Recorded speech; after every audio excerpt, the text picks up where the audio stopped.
For many libertarians, it's just a series of policies that they favor. And the degree to which you're a libertarian is the degree to which you favor those individual policies. Well, not all those individual policies, I think, are entirely warranted on libertarian grounds. What's an example? I think that open borders don't work in a world that we live in now. Why they don't work, exactly why they don't work, and exactly what should happen is something that I want to develop. And I don't mind popular libertarians like Joe Rogan or people who think of themselves that way. But libertarianism needs to do more than simply say this is what our rights are.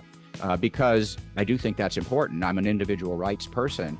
I also think libertarians need to take into account what the nature of human flourishing is, understand the nature of our rights, why they're essential, and how they contribute to the common good. But what conservatives need is natural rights.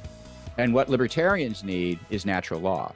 Explain this distinction between natural law and natural rights, because they are not the same. They're both grounded in the same methodology. They're both attempting to find a normative ought from the nature of human beings and the world in which we find ourselves. They are both normative disciplines. Descriptive disciplines are like physics, biology, geography. They're trying to describe the world. Natural law is part of ethics, which is a normative discipline trying to discover how people ought to act.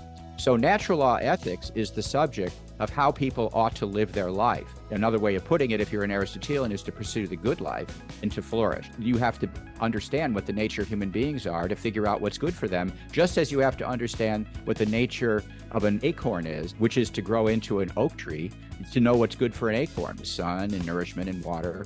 Virtues are the things that are good for human beings, and vices are the things that are bad for human beings. That's what natural law ethics is. Natural rights is about a different subject. It's not about how we live our life.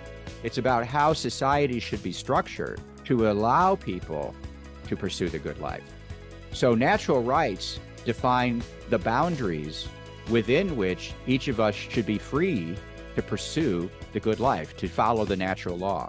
That's the relationship between the two. One is about ethics. It's about how we ought to behave. The other is about society and how it ought to be structured.